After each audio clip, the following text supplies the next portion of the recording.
one of the key demands and chants at these island-wide protests has been, give us back our stolen money. Now, the 19th Amendment to the Constitution, which was done away with, had independent commissions. Talk to us about the manner in which we can translate this phrase of give us back our stolen money. How does that translate into actionable legal steps? Well, I think this issue around repatriation of funds which have been taken overseas, things like that, that's an issue which is sort of a hot issue globally these days. And we've seen from countries ranging from the Philippines to Nigeria to Equatorial Guinea and other places, work happening on getting back stolen assets.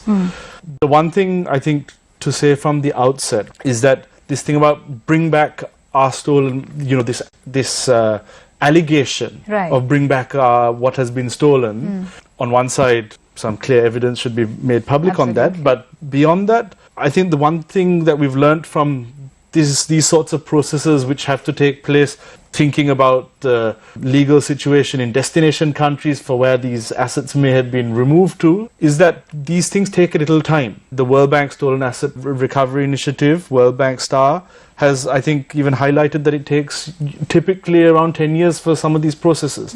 So I think this idea of saying bring back things from overseas is not really a feasible way of addressing the immediate economic crisis. It is an essential thing in the medium to long term, and one mustn't lose sight of that.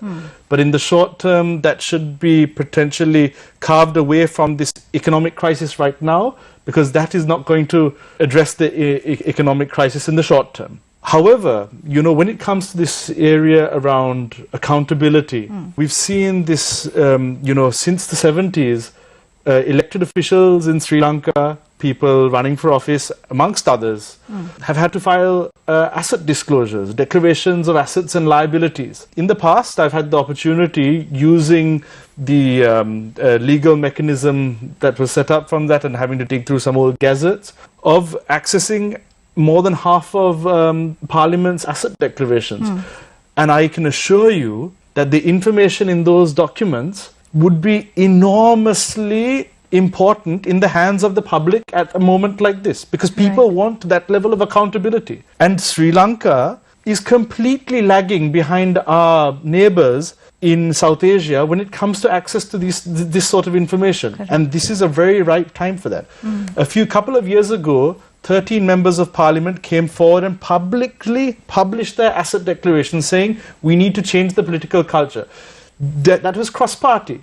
You had Porto MPs, you had UNP, SJB, TNA, amongst others, coming forward and doing that. So, I mean, it's essential that at a time like this, more and more people come forward to actually show that they are aligned with the political culture that many protesters are now demanding. So public scrutiny of assets will definitely serve as a deterrent against unethical behavior to use public office for private gains.